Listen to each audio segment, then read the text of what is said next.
Үйретілген шарасыздық. Асау ат алғашқыда ноқта жүген салдырмайды, ер-тоқым қондырмайды.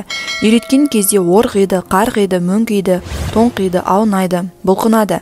Бірақ бұл қарсылықтан нәтиже шықпағандықтан ақыры көнеді. Бұны біз жуасыды, үйретілді дейміз. Бұдан кейін үйретілген атқа әркім оп-оңай мінеді де қалаған жағына шауып кете береді. Қаласа, бұл жылқы мөңкіп қарғып мінген адамды жығып кетуіне әбден болар еді, бірақ олай жасамайды. Өйткені алғашқы қарсылық әрекетіне түк шықпағаны анық. Сөйтіп ол хайуанда қарсылықтан нәтиже жоқ деген шарасыздық қалыптасады. Бұны ауылда өскен жандар жақсы біледі. Аттың аяғын тұсап таптап бірнеше күн өткен соң тұсауын шешкен кезде бейне бір аяғында әлі тұсау бардай жылқы қоса аяқтап біраз уақытқа дейін секіріп жүреді. Америкалық ғалымдар судағы балықтарға тәжірибе жасаған екен. Үлкен балық пен оның күнделікті қорегі кішкентай балықты бір хауызға қатар жіберіп, бірақ арасында көзге көрінбейтін жұқа әйнек қабырға орналастырады. Үлкен балық әлгі кішкентай балықты жұту үшін ұмтылған сайын әйнекке соғылып, мәселесі қайта береді. Ақыры нәтиже болмаған соң үлкен балық жайына кетеді. Енді ондағы әйнек қабырғаны алып тастайды. Үлкен балықтың санасына бәрібір жей алмаймын деген үмітсіздік сіңгені соншалық, кішкентай балыққа мүлдем ұмтылмайды. Бұны психологияда үйретілген шарасыздық дейді. Жоғарыда кез келген істі қолға алғанда ретімен аз-аздан бастаудың маңыздылығы айттық.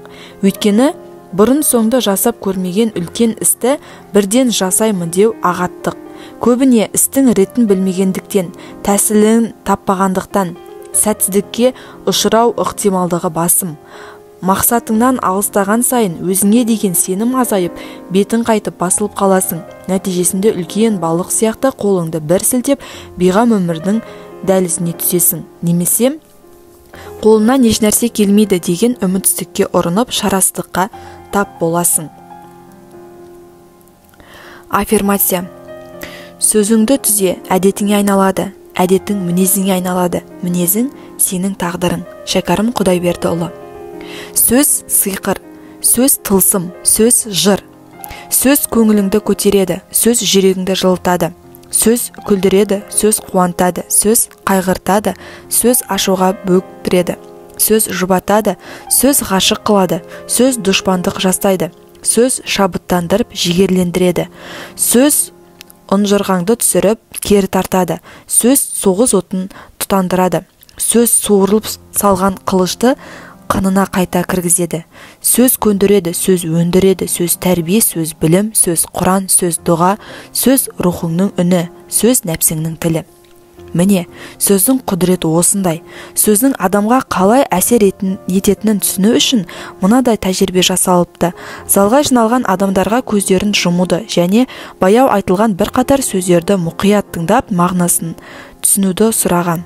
Ұрыс жанжал, айқай-шу, төбелес, пышақ, қан, жедел жәрдем, жылаған ана, мылтық, қабір, соғыс, бомба, қинау, сатқындық, жала, аштық, тоңу, қақаған аяз, мәжбүрлеу, ұру, зорлау, қиянат, жер сілкінісі, қираған үйлер. Осындай ауыр сөздер айтылғанда, жиналғандардың көңілдері құлазып, қабақтары түсіп, түрлері бұзылып кеткен. Залда жағымсыз аура қалыптасқан. Ал керісінше, жаңа туған сәби, шыққан күн, жайқалған ағаш, жарқырап аққан су, хош иісі аңқыған гүлдер, мейірім, табысу, кешіру, жәрдемдесу, олимпиада жүлдегерлері, жайнаған дастархан, достық, қамқорлық, әдемі әуен, ақша секілді жақсы сөздер айтылғанда, естігенде қайтадан жадырап сала берген. Сөздің әсері осындай алапат болғандықтан қазақ, жақсы сөз жарым ырыс, жылы-жылы сөйлесең, жылан іннен шығасың, қатты-қатты сөйлесең, мұсылман діннен шығасың. Жылы сөз жан семіртеді, сөз сүйектен өтеді. Тіземнен сүріндіресің де, тілімнен сүріндіре көрме, деп мақалдатқан. Құранның Ибрахим сүресінде жақсы сөзді Алланың қандай мысалмен түсіндіргенін көрдің бе? Жақсы сөз бейне бір тамыры терең тартқан, бұтақтары көкке жеткен мәуелі ағаш сияқты. Ол ағаш Раббысының рұқсатымен үнемі жеміс береді. Алла тағала адамдар ойланып, ғибрат алсын деп осындай мысалдар келтіреді. Ал жаман сөз бейне бір жерден түп тамырымен қопырылған, тамыр тартып өз діңінде тұра алмаған жаман ағаш іспетті.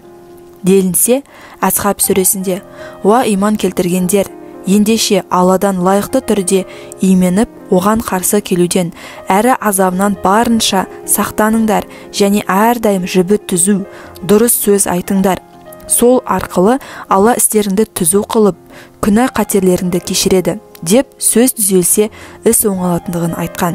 Пайғамбарымыз саллаллаху алейхи уассалам, кімде-кім Аллаға және ақырет күніне иман келтірсе, дұрыс сөз сөйлесін, немесе үндемесін деген. Ал Абай атамыз, сөз түзелді, тыңдаушы сен де түзел деп бекер айтқан жоқ. Сөз түзелгенде ой санамыз кез келген нәрсенің жақсы жағын көруге бейім болады. Адамдар арасында жақсы көңіл күй қалыптасады. Жылы сөз айтылған жерде жағымды энергия орнайды. Жақсы сөзге көңіліміз көтеріліп, қандай да бір істі жасауға ынтамыз артып, жігерлене түсеміз, шабытымыз оянады. Өзімізге деген сеніміміз артады. Ал қолыңнан түк келмейді, қабілетің жетпейді, әлін білмеген әлек секілді сөздер керісінше адам көңілін су сепкендей басып, көкірегін күдікке толтырып, сенімсіздігін жоғалтуы ықтимал, әрі ынта жігерін матап тастауы мүмкін. Осындай талабы мұқалып, сенімі сетінеген адамды психологиялық қирауды, яғни сөз арқылы жігерлендіруді аффирмация дейді. Көптеген психолог, коуч, менторлар аффирмацияның маңыздылығын түсіндіріп, белгілі бір сөздерді бірнеше рет қайталап айтуды тапсырма ретінде беріп жатады. Қайталау не үшін қажет? Өзіне сенімі жоғалып, рухы сынған тұлғаны сергіту үшін керек. Яки оның адам ретінде мүмкіншілігін миына сіңіріп, қандай да бір істі жасауға қабілет қарымының жеткілікті екеніне сендіру үшін қажет. Бірақ өз басым белгілі бір сөздерді шамадан тыс қайталауды жөн көрмеймін. Сондай-ақ шындыққа жанаспайтын аффирмациялық сөздерден де аулақ болған жөн. Одан да адамдарды шындыққа тық қарап, мәселені шынайы болмысымен жете түсінуге үйрету қажет. Мысалы, Құдай берген бет әлпетіне разы емес қызға «Мен ең әдемімін» деп күніне 100 рет қайталату дұрыс емес. 1000 рет қайталаса да, оның ең әдемі қыз емес екендігі алдынан шықпай қоймайды. Осыны сезінген жағдайда керісінше депрессияға түсіп кетуі мүмкін. Сондықтан әр адамның өзінше сұлу екендігін, әсіресе ішкі дүниесінің әдемілігі жайында түсіндіру керек. Алланың құзырында әрбір адамның басты құндылығы оның адамгершілігі, рухани байлығы екендігін ұқтыру ләзім. Түрлі жетістікке жетіп, елдің құрметіне бөленген жандардың бәрі бірдей асқан сұлу емес екендігін мысалдармен түсіндірген жөн. Алла елшісінің саллаллаху алейхи уассалам, адам сендердің әлпеттерің мен тұрпаттарыңа емес, жүректеріңмен жасаған істеріңе қарайды дегенін пенденің санасына сіңдіру ең абзал іс. Сондай-ақ аффирмация жасаймын деп тәкаппарлыққа ұрынып қалудан сақ болған жөн. Менмендік «мен» сөзін 2 рет қайталаудан құрылғандығын ұқпағайсыз. Мысалы, «Мен мықтымын, қолымнан бәрі келеді» деген сөзді жатпай тұрмай қайта-қайта айта берген адамның жүрегіне менмендік ұялауы кәдік. Мұндай жандар жетістікке жеткен кезде Құдайын ұмытып, өзін керемет санап, өзгелерді менсінбейтін күйге ұрынуы мүмкін. Сондай-ақ, ойлағанына қол жеткізе алмаса, өмірден түңіліп психологиялық күйзеліске түсуі мүмкін. Сондықтан Алла маған қабілет қарым берген. Мен ешкімнен кем емеспін. Алла нәсіп етсе қолымнан келеді. Еңбек бізде, нәтиже Алладан деу сенімділік ұятатын ең қауіпсіз формула һәм ең дұрыс аффирмация. Сондай-ақ балаларымызды шабыттандырып, ынталандырғанда сен ең мықтысың, сен ең ақылдысың деген сөздерден аулақ болған дұрыс. Себебі ең деген сөздің астарында сен басқалардан артықсың деген мағына жатыр. Бұл балаңызды басқа балалардан өзін артық көретін тәкаппар мінезге, үнемі өзін өзгелерден жоғары ұстайтын теріс пиғылға жетелеуі мүмкін. Тіпті әрбір ісін ең мықтысын деген сөзді дәлелдеу үшін ғана жасайтын реактив адамға, яғни не істесе де өзгемен бәсекелесу үшін ғана жасайтын жанға айналады. Сондықтан ең ақылдысың дегеннен гөрі сен ақылдысың, сен мықтысың, сені Алла керемет қабілеттермен жаратқан деген секілді сөздерді қолданған жөн. Алланың көркем есімдерін зікір ету. жай сөзбен жасалған аффирмациядан сан есе артық. Мысалы, кәсіппен айналысатын кісі Алланың Рәззақ, яғни рызық беруші деген есімін жиі қайталаған сайын дұға еткен болады. Әрі еңбегімнің өнімін Алладан күткендіктен үлкен құдіретке арқа сүйейді. Нәтижесінде мұндай адамның өзіне деген сенімі артып, қадамы нығаяды. Мысалы, денсаулығы сыр берген адам Алланың Шәфи есімін зікір еткені жөн.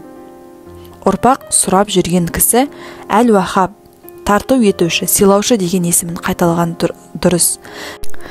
Жаңадан іс бастаған адам Алланың Әл-Фаттах, яғни есіктерді ашушы, бүгіттерді жоюшы, жаңа мүмкіншіліктерді беруші деген есімін дұға ретінде көбірек қайталағаны абзал. Сенім ұялататын сөздерді айтқанда Алланы аузына алмаса да, Алланың қалауымен, жаратқанның қалауымен деген үн көкірегінде сайрап тұруы тиіс. Сондай ғана менмендіктен аман боласыз. Еш нәрсе мақамы. Баяғыда бір қала әкімі халық көп жиналған орынға барып, жұпыны киінген бір кісіге «Сен кімсің?» депті менсінбеген кейіппен. Әлгі кісі «Мен кім болушы едім? Мен еш нәрсемін» дейді. Жауабын түсінген әкім «Еш нәрсесі несі?» депті таңданған күйі. Шіреніп тұрған әкімнің сөзінен «Ал сен кімсің?» деп сұрайды әлгі адам. «Әкім, мен мына қаланың әкімімін» дейді. Паңдана, қарапайым адам сұрақты әрі қарай жалғастырып, «Одан кейін кім боласың?» дейді. Әкім, «Бәлкім бұдан да үлкен қаланың әкімі болармын» дейді. «Одан кейін кім боласың?» «Патшаның ең сенімді уәзірі боламын». «Одан кейінше, бәлкім патша болармын» дейді әкім. «Бұдан соң кім боласың?» дейді қарапайым адам қарттырақ дауыспен. «Сосын ба? Сосын не болушы едім? Еш нәрсе» деп күмілжиді әкім. Осы жауапты күтіп тұрған қарапайым жан «Мен сенің болашақта жететін еш нәрсе мақамында қазір жүрмін» деген екен. Қиссадан не түсіндік? Егер Алла тағала бізден «Маған тиесілі нәрсені өзіме қайтарып беріңдер де, өздеріңе тиесіліні ала беріңдер» десе, жанымызда нені қалдырар едік? Ән айтып, халықтың ықыласына бөленіп жүрген жұлдыз әншілер не істер еді? Дауысты да, дарынды да берген Алла емес пе? Алла берген әншілік қабілеті болмаса, халықтың қошеметіне бөлене алар ма еді? Ал дүниесімен мақтанып жүрген байлар ше, атағынан ат ұрып кететін ақын, жазушылар ше, оларға ақылды, ақынды, денсаулықты, жарық дүниені, тегін ауаны, сәттілікті, шабытты берген кім? Әрине Алла. Ендеше, кітабым жарыққа шығып, елге таныла бастаған кезім. Кітабымды оқыған адамдар көрген жерде жақсы сөздерін арнап шынайы ризашылықтарын білдіре бастады. Осындай қошемет пен ілтипатқа кенеле бастаған нәпсім өзін бір нәрсе сезіне бастағанын байқадым. Сол сәтте өзіме мына сұрақтарды қойдым. Қайрат, сен шағын ауылда қойдың көңін тазылап жүрген бір бала едің. Алла тағала мыңдаған баладан сені таңдап, екі бірде шетелде оқуды, бірнеше тіл үйренуді, ел жер көруді нәсіп етті. Саған ақыл ой берді, көретін көз, естетін құлақ берді, оқығаныңды тоқитын сана берді. Оқығаныңды есте сақтайтын қабілетің болмаса, не істер едің? Сонша жыл үйренгеніңді әп сәтте ұмыттырып жіберсе, қандай амалың бар? Мұндай сұрақтар әр пенде өзіне қоюы керек.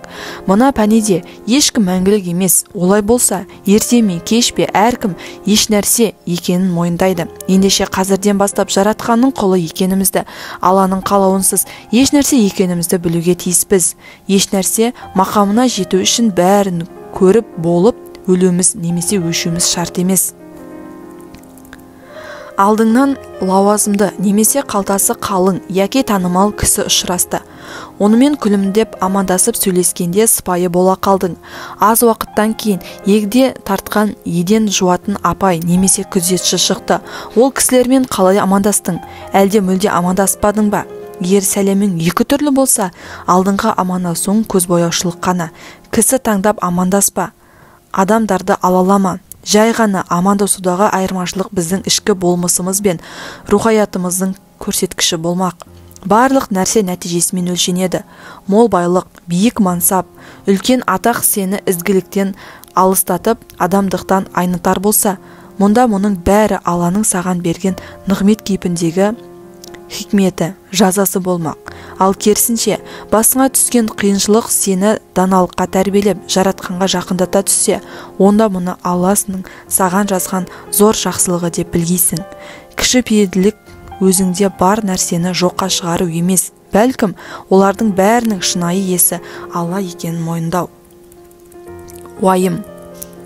Шығар есігін таба алмай, уайым қайғының ішінде кіріп алып, қамалып қалмақ, ол өзі де бір антұрғандық. Абай. Уайым мәселені шешпейді, тек маңызды алады. Омар Хайям.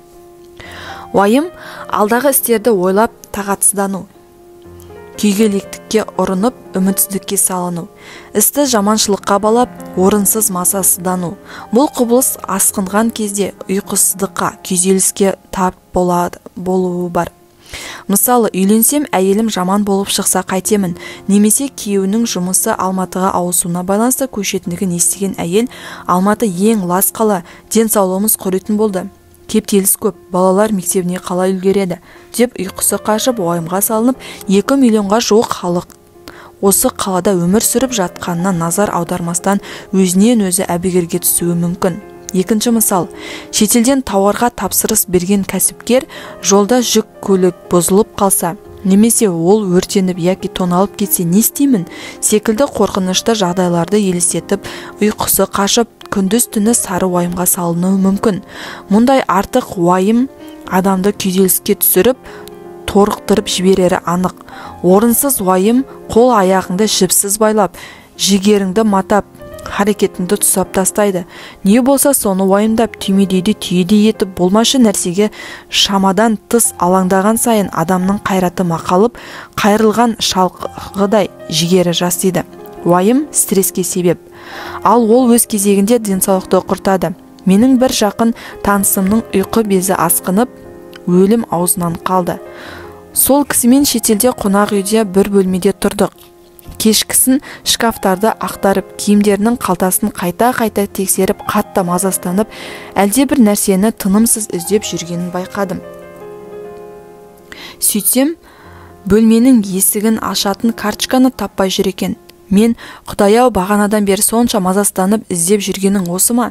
Карточка деген жай ғана пластмас дүние ғой. Ресепшндегі қыздарға айтсаң, басқасын шығарып бере салады деп көңілін тыныштандыруға тырыстым. Таңертең тұрсам, көршім тағы да сол карточкасын іздеп, әуре сарсаңға түсіп жүр. Танысымның ұйқы безі неліктен сыр бергенін түсіндім. Баяғы орынсыз уайымның кесірі. Уайымды қалай жеңеміз? Бар жігерінді ертеңгі күнмен өмір сүруге жұмсама, өйткені ертеңгі күн бізге беймәлім. Алдағы күн бір Аллаға ғана аян, ендеше әлі орын алмаған жағдайды ойлап сары уайымға салудың мәні жоқ. Бұл бір аптадан кейін қарным ашуы мүмкін деп бүгін тыңқия тойып алу секілді орынсыз әрекет. Адамның ерік жігері, бойдағы жерік қуаты дәл қазіргі таңдағы қиыншылыққа төтеп беруге толық жеткілікті. Ал біз сол ерік жігер қуатымызды өткен күнге өкінумен, әлі болмаған болашаққа алаңдаумен әлсіздікке ұшыратып жатамыз. Сондықтан өткенге өкінбей, болашақты уайымдамай, дәл бүгінгі күнмен өмір сүруді үйренуіміз қажет. Себебі уайым ертеңгі мәселені шешпейді, тек бүгінгі мазаны алады. Далай ламаның егер сізге кез болған нәрсе түбі оңтайлы шешілетін болса, оған бола уайымға салынудың қажеті жоқ. Ал әрбір шешілмейтін болса, ол үшін қайғырудың мән мағынасы жоқ деген сөзді ұмытпаңыз. Егер сізге кез болған нәрсенің түбі оңтайлы шешілетін болса, оған бола уайымға салынудың қажеті жоқ. Ал бәрібір шешілмейтін болса, ол үшін қайғырудың мән мағынасы жоқ деген сөзін ұмытпаңыздар. Егер кез келген адам қандай да бір жағдайды ойлап, уайымға тап болса, оның жеңудің оңай жолы бар. Өзімізге мынадай сұрақ қойып, мен уайымдап тұрған осы жағдай шынымен басыма келсе, ең жаманы не болуы мүмкін? Мысалы, жұмыстан шығып қалсам, немесе ісім кері кетіп, дағдарысқа ұшырасам, қандай жағдай орын алуы мүмкін? Соны елестетіңіз. Алдын ала сол жаман жағдайды іштей қабылдап, оны жақсы жаққа өзгертудің, минусты плюске айналдырудың жолдарын қарастырыңыз. Осыдан бірнеше жыл бұрын Данияр атты кәсіпкер інім көңілі құлазып салы суға кеткен күйде маған келді. Асықпай әңгімелестік. Данияр ірі құрылыс компаниясында бас директор болып жұмыс істейтін. Жұмыс барысында өзіне тікелей қатысы жоқ қателіктер орын алған. Алайда оған жауапты адам ретінде қылмыстық іс қозғалып, сотталып кету қаупі төніп тұр. Данияр қолынан келген барлық әрекетті жасаған, бірақ мәселенің күрмеуі сол бойы шешілмепті. күнде тергеу, жүйкесі әбден жұқарған. Мен оған мынадай ақыл айттым: Данияр, сен қолынан келгенді жасап жатырсың, түбінде Алланың пешенеңе жазғаны болады. Қатты уайымдап таусылма. Былай ойлап көрші, сен өзіңді ақтамай алмасаң, әрі кетсе абақтыға жолғасың. Сотталу деген өмірдің бітуі, қиямет қайымның орнауы емес. Қаншама ұлы тұлғалар өмірінің бір бөлігін абақтыда өткізген. Мысалы, Жүсіп пайғамбар ұзақ жыл жазықсыз зынданда жатты. Бірақ текке жатпай ол жерде медресеге айналдырды. Талай адамды ізгілікке шақырып, жақсылық үйретті. Ақыры ақталып шыққаннан кейін Мысырдың қазынасын басқарды. Жылдары халықты ашаршылықтан аман алып қалды. Ханафи мазхабының көрнекті ғұламасы имам Сәрахси қамауда жатып 20 томдық құнды еңбегін жазып шықты. Кейіннен бұл кітап әлемдік классикаға айналды. Әлі күнге дейін бұл еңбектің ғылыми құны артпаса кемеген жоқ. Сол сияқты оңтүстік африкалық қайраткер Нельсон Мандела өмірінің 27 жылын қатаң тәртіптегі абақтыда өткізді. Оның 17 жылында жалғыз адамдық камерада отырғызды. Жарты жылда бірақ рет туысқандарымен кездесуге немесе хат қабылдауға рұқсат етілген болатын. Сол 6 айда бір рет рұқсат етілген хаттың өзі түрме цензурасынан өтпей қалатын. Нельсон Мандела 1990 жылы бостандыққа шыққаннан кейін оңтүстік Американың алғашқы қара нәсілді президенті болып сайланды. Нобель сыйлығына ие болды. Әлеуметтік экономикалық талай үлкен реформаларды жүзеге асырып, 2012 жылы 96 жасында дүние салды. Міне Мандаланың өмірі. Адам баласы сотталған жағдайда түрмеде отырып бостандықта жасай алмайтын істі атқаруға болады. Мысалы, сен бизнеске қатысты жүздеген кітапты оқып тауысып, кәсіпкерлердің қыр-сырын меңгере аласың. Ағылшын тілін жетік меңгеріп алуға да мүмкіншілік туады. Түрлі адамды көресің. Өмірлік үлкен мектептен, тәжірибеден өтесің. Құранды толық жаттап алуыңа да болады. Тиімді пайдалансаң, бұл сағат тапсырмайтын мүмкіндік. Құранда сендердің кейбір ұнатпайтын нәрселерінің ақыры сендер үшін қайыры болуы мүмкін деген аят бар. Сүт ашып кетсе, оған өкінбе, керісінше одан ірімшік жаса. Осыған ұқсас әңгімелер айтып, көңілін көтеріп, жігерін қайратуға тырыстым. Бірақ Данияр сотталған жоқ. Кейін кездескенімде Қайрекең сотталайын деп тұрған адамға күшті мотивация береді деп өткенді күліп еске алды. Ең қиын жағдайды алдын ала қабылдау арқылы уайымды жеңілдететін бұл тәсір психологияда Уиллис Кәрриердің формуласы деген атпен белгілі екенін кейін білдім. Мен оқыған Мысырдағы Әл-Асқар университеті күрделі оқу орындарының бірі. Жүйесі қызық. 3 пәннен өтпей қалсаң, сол курсты келесі жылы қайта оқисың. Шетелдіктер үшін араб тілі ауыр болғандықтан студенттердің көбі ойындағысына толық жеткізе алмайды, қиналатын. Емтихан алдында Ибрахим деген жігіттің уайымдайтын, соншалық стресстен бет аузына жара қаптап кететін. Ал менің ұйқым тыныш, өйткені өтпей қалсаң дүние төңкеріліп, қиямет қайым орнамайды. Студенттер емтиханнан сүрінбей өтейік деп күндіз түні дұға жасайтын. Ал мен қолымнан келгенше дайындалып, Алла тағалам емтиханнан өтуім қайырлы болса ғана нәсіп ете көр деп дұға жасаймын. Бірде-бір рет емтиханнан өткізе көр деп тілемедім. Өйткені қай нәрсенің қайыры екенін білмейміз. Ішімнен өтпей қалсам уақытым көп болады. 1 жыл бойы тапсыра алмай қалған 3 пәнді жақсылап меңгеріп аламын. Қалған уақытымда ағылшын тілін үйренемін. Ананы жасаймын, мынаны істеймін деп өзімше мақсаттар қойып жоспар жасап аламын. Емтиханға дайындық барысында харекетімді арттыратын аздап уайым пайда болатын. Бұл жақсы орынды уайымдау. Соның нәтижесінде Аллаға шүкір оқуды уақытында тәмамдадым. Уайымға салынудың, ішкі үрейдің құтқаратын тағы бір амал әрдайым харекетте болу. Уайымның мазасыздықтың орнын жақсы істермен толтырып тастаңыз. Санаңыздағы уайым мен үрейді қарбала жұмыстармен, үздіксіз істермен алмастырыңыз. Абай Хакім: әрбір орынды харекет өзі де уайым қайғыдан азайтады. Орынсыз күлкімен азайтпа, орынды харекетпен азайт десе шәкәрім Құдайбердіұлы. Үйде отырып салғанмен сары уайым, тілегенің тұрама саған дайын. Жүріп тұрып ойланып істеп көрсең, харекеттің білесің сонда жайын деп уайымнан арылуды өлең жолдарымен жеткізген. Орынды уайым деген болады. Ол адамға жауапкершілік жүктеп харекетке итермелейді. Мұндай уайым жайлы Абай Хакім: уайым ер қорғаны, есі барлық дей отырып, төртінші көзқарасында әрбір уайым қайғы ойлағыш кісі не дүние шаруасына, не ақырет шаруасына өзгеден жинақырақ болса керек, әрбір жинақылықтың түбі кәніш іс-әрекет болса керек депті. Ғұмыр түс. Өкінішті мына өмірде өтпелі бәрі өтпелі. Есенқұл Жақыпбек. Уайым қайғыны емдейтін тағы бір жақсы амал өмірге деген көзқарас. Дұшпандардың бәрі мына өмірді жалған дүние деген. Бұл сөздің астарында үлкен философия жатыр.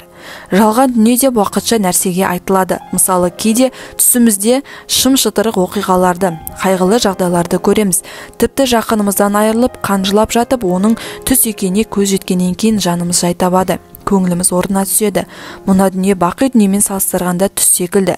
Өйткені кез келген оқиға өткінші жоғарыдағы түс сияқты, тек мәңгілік қана ақиқат. Әзіреті Әлидің адам баласы ұйқыда өлгенде ғана оянады дегенін сияқты. Ғалымдардың зерттеуі бойынша біздің түні бойы көрген ең ұзақ түсіміз 7-11 секунд уақыт екен. Дәл сол секілді мына дүниеде сүрген ең ұзақ ғұмырдың өзі бір немесе жарты күн екендігі Құранда. Содан кейін Алла олардан жер бетінде неше жыл тұрдыңдар деп сұрайды. Олар бір күн немесе күннің бір бөлігіндей аз ғана уақыт тұрдық. Алайда нақты айта алмаймыз. Оның уақыттың есебін білетіндерден сұрасаң болар еді деп жауап береді делінген. Ендеше түс секілді мына қысқа ғұмырда басымызға келер қандай да бір қиыншылық, қайғылы оқиға мәңгілік емес, өткінші екеніне илансақ, ол үшін уайымдап қайғыруға тұрмайтын түсінеміз. Мәуананың қайғырма ей, көңіл бәрі өтеді, тіпті өмірде дегенін әр кез жаныңда ұстайсың. Ғажайып жүзік. Ертеде бір патша уәзірден жинап, маған қолымнан тастамай тағып жүретін ғажайып жүзік жасаңдар. Ал жүзіктің ерекшелігі оған қарағанда тәубеме келейін, уайымға батсам жұбаныш табайын депті. Уәзірлер елдегі зергерлер мен данышпандарды жинап, оларға патшаның қалауын жеткізеді. Содан бәрі жабылып неше түрлі жүзік жасатып, бетіне әр түрлі даналық сөздер жаздырып патшаға ұсынады. Патша ұсынылған жүзіктің ешбірін ұната алмайды. Тек соңғы жүзікке көзі түскенде ғана қуаныштан жүзі жадырап сала береді. Міне, маған керегі, мен қалған жүзік осы деп жүзікті саусағына тағып, қайта-қайта айналдырып қарай береді. Жүзікте бұл да өтеді, патшағар деп жазылған екен. Иә, сәл салтанатты патшалығы да, үкім жүргізген билігі де өтеді. Кез келген қайғылы жағдайда, қиыншылықта мәңгі емес, ол да өтеді. Демек, оқырман бауыр, сенің де басыңа түскен кез келген қиыншылық мәңгі емес, ол да өтеді. Ендеше өткінші нәрсені уайымдап, салың суға кетпесін, тауың шағылып, жігерің құмға айналмасын. Жаратқаннан жәрдем тілеп, басыңда тік көтеріп, алдағы сәулелі күндерден үміт күт. Өлім ақиқаты. Адамның көбі өлім ақиқатынан қорқады. Бұл адамзаттың ең үлкен қорқынышы. Өлімнен неліктен мұнша қатты қорқамыз? Себебі адам рухы мына пәни дүниедегі қысқа ғұмырға қанағаттанбайды. Мәңгілікке жаралған жан мәңгілікті аңсайды. Әлі есімде, кішкентай кезінде ауылдағы алғаш адам өлімі мен жерлеуге куә болған кезде бірнеше түн дөңбекшіп ұйқым қашқан. Төсекте жатып, адамның бәрі ерте ме кеш пе өледі екен ғой. Өлім жоқ боламыз ба? Сонда менің өлгім келмейді деймін, терең ойға батып. Осы сәттен бастап өмір мен өлім, тіршілік мәні, Құдай жайлы ойлайтынды шығардым. Кейіннен осынау ойлар мені діне жолға алып келген сияқты.